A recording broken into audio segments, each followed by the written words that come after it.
The air was heavy, pregnant with the scent of damp earth and coming rain. My name is Elias, and for a decade, these lands have been my home. I am a park ranger in Tarangire, a place where the majestic baobab trees stand like ancient sentinels and elephants roam in herds that seem to shake the very ground. The dry season had stretched on for months, a relentless golden heat that bleached the grass and cracked the soil. But the storm was finally rolling in from the east, a vast bruised purple curtain on the horizon.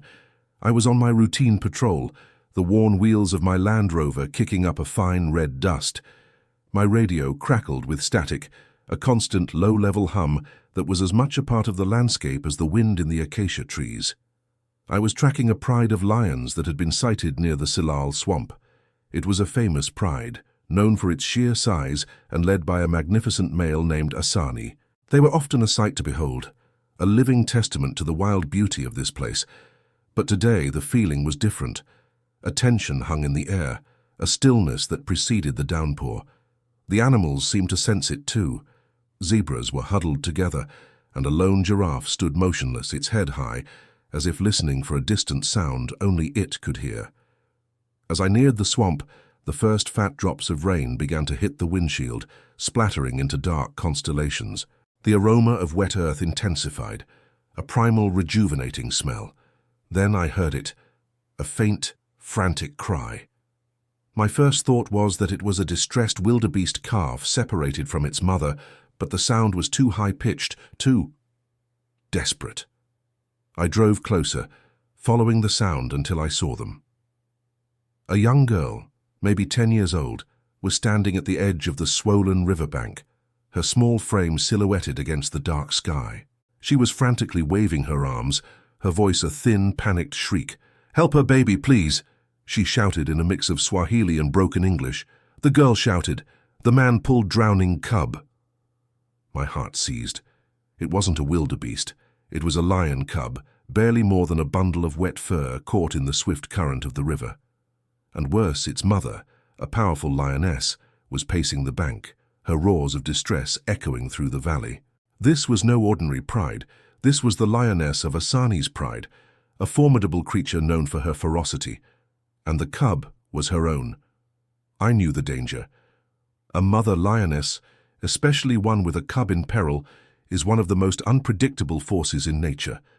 But the sight of that small, helpless cub being carried away by the river, and the pure, undiluted terror in the girl's voice, left me no choice. I slammed on the brakes, the tires digging into the now muddy ground. I had to do something, anything, before the river or the lioness claimed its victim. Did you enjoy the first chapter? To keep following this incredible story, please subscribe to the channel. Remember, this is a work of fiction based on real-world elements. The girl's name was Shani. She stood rooted to the spot, a small, trembling witness to the unfolding drama. I took a deep breath, my eyes fixed on the lioness, whose roars had now turned to guttural growls, a clear warning. She paced back and forth, her powerful muscles bunching under her tawny hide. Her gaze locked on her drowning cub. The cub, no bigger than a house cat, was being tossed about like a toy, its tiny head bobbing precariously above the churning water. There was no time to wait for reinforcements. The river was a muddy, raging beast, and the cub wouldn't last long. I looked from the lioness to the river, a mental calculation of risk and reward. The odds were grim, but leaving the cub to die was not an option. I quickly shed my boots and heavy jacket, the cool air biting at my skin. "Shani," I said, my voice as calm as I could make it. "Stay here. Do not move. Do not make a sound." She nodded, her eyes wide with a mixture of fear and awe. I approached the riverbank slowly, my movements deliberate. I kept my hands open, palms facing the lioness, a sign of non-aggression. She watched me, her amber eyes burning with suspicion and primal rage. I could feel her focus, a laser-like intensity that seemed to pin me in place. The river's roar was deafening now, a wall of sound that drowned out everything else. I took a final look at the cub, its struggle weakening. I plunged into the water. The cold was a shock, stealing my breath and making my muscles ache. The current was even stronger than it looked, pulling at my legs, threatening to sweep me away. I fought against it, every stroke a battle. I was a strong swimmer, but this was a different kind of fight. The river was a living entity, an untamed force of nature. I reached the cub just as it was about to be pulled under. Its small body was limp, its breathing shallow. I scooped it up, holding its head above the water, its wet fur matted and heavy. I turned back to the bank, and that's when I saw her. The lioness had moved. She was at the water's edge, her growls now a low rumble. I could see the conflict in her eyes, the instinct to protect her cub clashing with her innate suspicion of me, a human. I swam for my life, pushing against the current with a newfound urgency. As I reached the muddy bank, Shani was there, her small hand reaching out to help me pull the cub and myself out of the water. We collapsed on the ground, gasping for air, the cub held safe in my arms. I placed the cub gently on the grass. It was shivering, its tiny body trembling from the cold and the shock. Its breathing was still shallow, but there was a faint pulse. The lioness was now just a few meters away, a silent, imposing figure. Her earlier ferocity was replaced by a tense stillness. She wasn't roaring or growling. She was watching me, watching her cub. I knew better than to move too quickly. I slowly unzipped my jacket and wrapped the cub in the dry fabric. The warmth seemed to soothe it, and its trembling subsided slightly. Shani knelt beside me, her fear replaced by a quiet courage. She reached out and stroked the cub's head, her touch feather-light. The lioness's eyes followed her movement, but she remained still. It was a moment suspended in time. The man, the child, the cub, and the lioness, all caught in a delicate balance. The rain had intensified, a steady curtain of water obscuring the distant baobabs. After a few minutes, the cub let out a small, weak whimper. It was a sound of life, a fragile promise. The lioness's ears twitched. She took a step forward, then another. My heart hammered against my ribs. Was this the moment she would attack? Would all my efforts be in vain? But her movements were not aggressive, they were hesitant, almost tentative. She came closer, her head lowered. I could see the concern in her eyes, a reflection of a mother's universal worry. I slowly, carefully moved away from the cub, pushing it gently towards her with my foot. I wanted to show her that I was no threat, that I was giving her baby back. The lioness approached the cub, her nose twitching as she sniffed the air. She lowered her massive head and nudged the cub with her snout, a gentle, powerful gesture. The cub whimpered again, this time a sound of recognition. The lioness licked its wet fur, a low rumble of contentment replacing her earlier growls. As I watched, she carefully, almost tenderly, picked up her cub by the scruff of its neck and turned to walk away. Her powerful tail swung in a gentle rhythm. Just before disappearing into the tall, wet grass, she paused. She turned her head, her gaze meeting mine. It was a look I'll never forget, not of gratitude or fear, but of profound recognition, a quiet acknowledgement of a shared moment, an unspoken bond between two creatures who had faced the storm together for the sake of a fragile life. And then she bowed. It was a subtle lowering of her head, a deep, respectful nod that spoke 1,000 words. It was an act of profound trust, an act of a lioness showing her respect to a human, a gesture that will forever be etched in my memory. The lioness bowed to him. The words came back to me as a whisper. To continue this journey into the wild, please subscribe to our channel. Remember, the incredible events you are witnessing are a fictionalized drama based on real-world possibilities. Thank you for your support. The rain turned from a steady downpour into a soft, cleansing drizzle. Shani and I stood in stunned silence, watching the lioness disappear into the dense foliage. The raw emotion of the moment hung in the air, a potent mix of relief, awe, and disbelief. My own clothes were soaked, and the cold was beginning to set in, but I felt strangely warm inside. The sight of that magnificent creature bowing had resonated deep within me, a connection that went beyond the ordinary. "Elias," Shani whispered, her voice barely audible. She had been silent the entire time, her young eyes taking in every detail. She was a child of the wild, her family living in a small village near the park's border.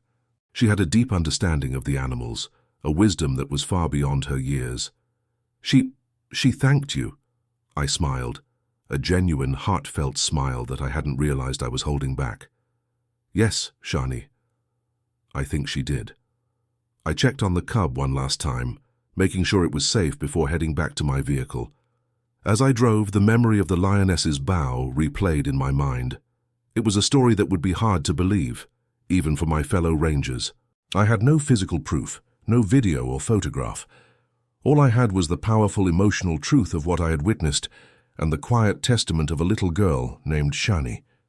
The incident was not just about saving a cub. It was about the breaking down of barriers, the moment when human and animal instinct converged to protect life.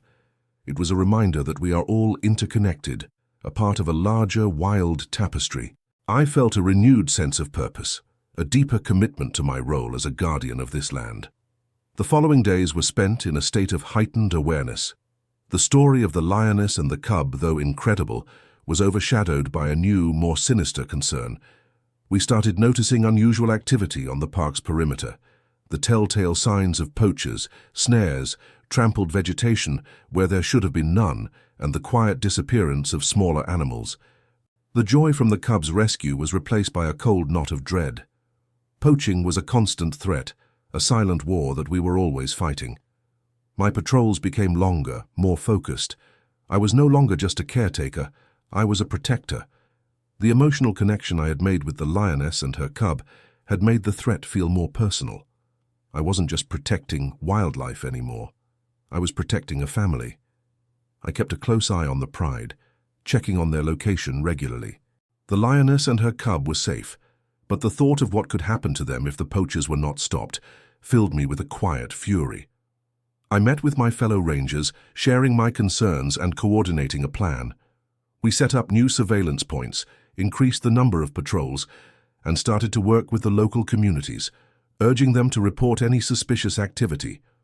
The villagers, like Shani's family, were our eyes and ears. They knew the land, its secrets, and its threats. We were a small force against a powerful illegal trade, but we had something they didn't: a deep personal connection to the land and its inhabitants. Shani came to see me a few days later, her face etched with a seriousness that seemed too heavy for her young age. She had a message, a whispered warning from the community. A group of men, outsiders, had been seen near the park's border, carrying strange equipment. She didn't know much more, but the details she gave me were enough to confirm my worst fears. They weren't just petty poachers. They were professionals. They were here for the big game.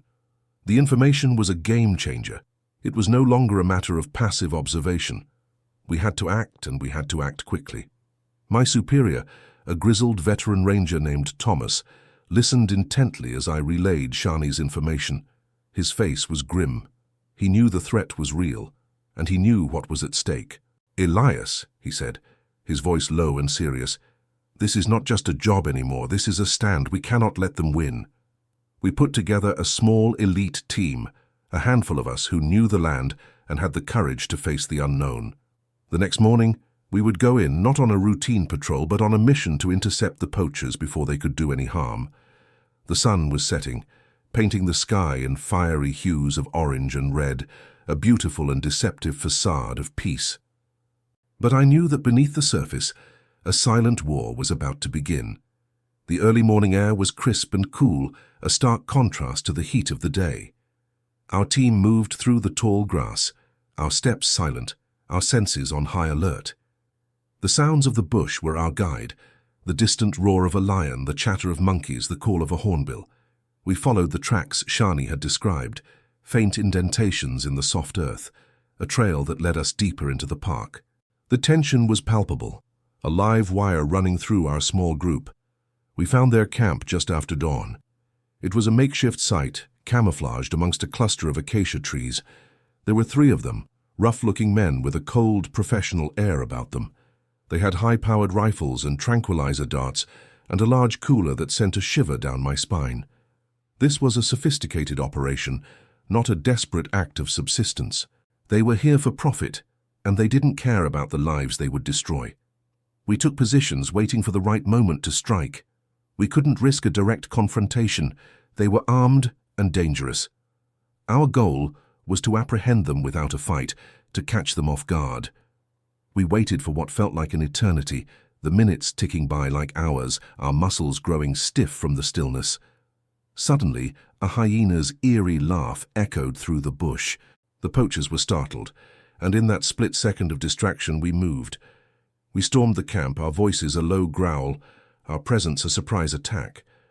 One of the poachers reached for his rifle, but Thomas was faster, his hand a blur as he disarmed the man. The other two were quickly subdued, their resistance brief and ineffectual. We had them. We tied the poachers up, their faces a mixture of fury and shock. We had done it. We had stopped them.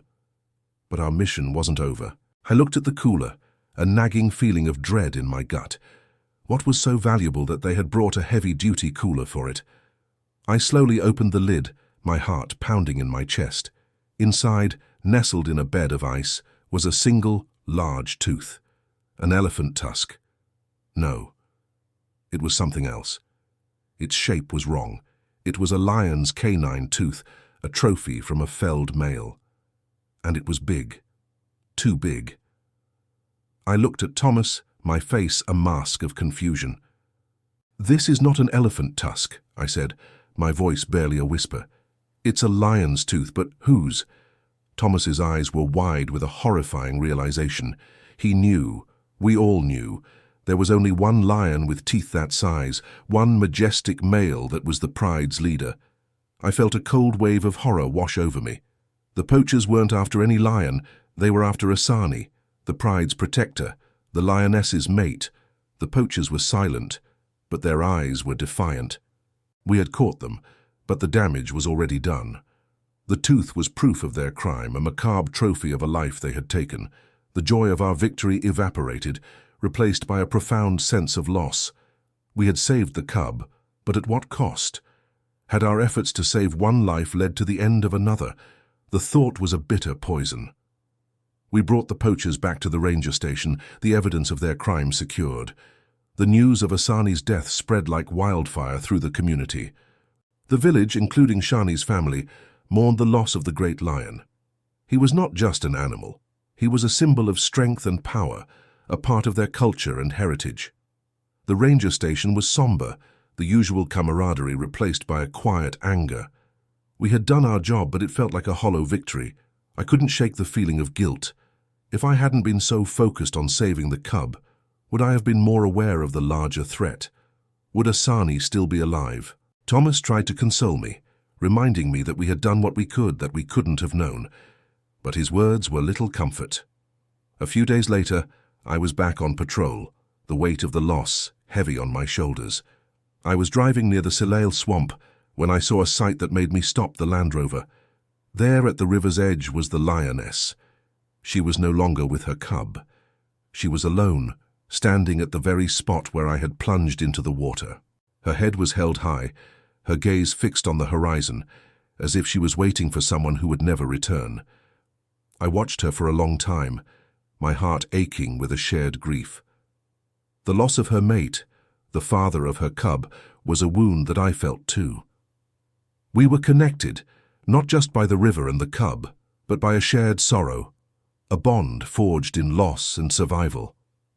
The weeks turned into months. The rainy season came in full force, and the savannah was once again a vibrant green landscape. The lioness, now the matriarch of her pride, had taken up the mantle of leadership. She was a fierce and capable leader, guiding her pride with a new, quiet authority. Her cub, now a young lion, was thriving, a testament to her strength and resilience. I saw them from a distance on one of my patrols. They were by the river, the cub playfully batting at his mother's tail. The lioness looked up, and for a moment, her eyes met mine. There was no sadness in them, no anger, just a quiet, knowing look, a look that said, "Life goes on, we survive." I knew then that my story, the story of the man, the cub, and the lioness, was not just about a single rescue.